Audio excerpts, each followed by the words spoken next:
La conception universelle de l'apprentissage.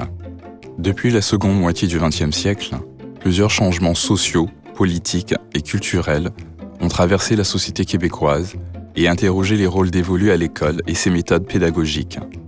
Les classes sont aujourd'hui bien loin de ce qu'elles étaient dans les années 1950. Mais l'un des enjeux les plus importants à l'heure actuelle consiste à trouver de nouveaux moyens pour assurer l'inclusion de tous les étudiants dans l'école.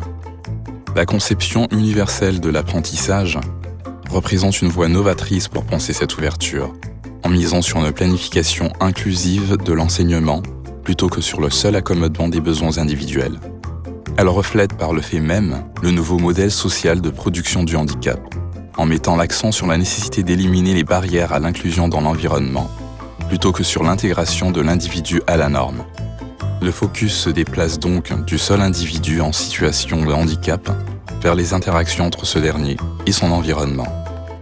D'abord pensé dans le domaine de l'architecture, le design universel ou conception universelle a permis de concevoir des bâtiments d'emblée accessibles, dotés par exemple de rampes d'accès, de portes électriques et de pictogrammes, plutôt que d'attendre d'éventuelles demandes avant de les ajouter.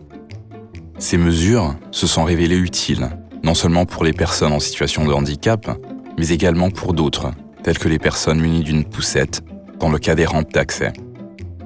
Dans l'univers éducatif, la conception universelle de l'apprentissage encourage la création de modèles souples pour la création de buts, de méthodes et d'évaluation destinées à tous les étudiants, en diversifiant les options de représentation, d'action et d'expression et de participation.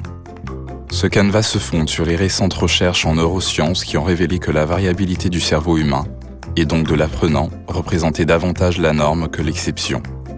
Le premier principe, ciblant les réseaux de reconnaissance du cerveau et donc le quoi de l'apprentissage, vise à fournir divers moyens de représentation des savoirs afin de tenir compte des moyens pluriels qu'utilisent les étudiants pour recueillir et classer l'information.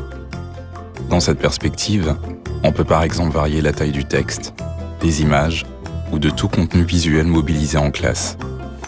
Le deuxième principe, ciblant les réseaux stratégiques du cerveau et donc le comment de l'apprentissage, vise à fournir divers moyens d'action et d'expression aux étudiants, en les invitant notamment à s'exprimer dans de nombreux supports, tels que les textes, les discours, les films et l'art visuel. Le troisième principe, ciblant les réseaux affectifs du cerveau et donc le pourquoi de l'apprentissage, cherche quant à lui à multiplier les moyens de participation, en permettant par exemple aux étudiants d'établir leurs propres objectifs et d'entreprendre une autoréflexion à l'égard de leur propre parcours.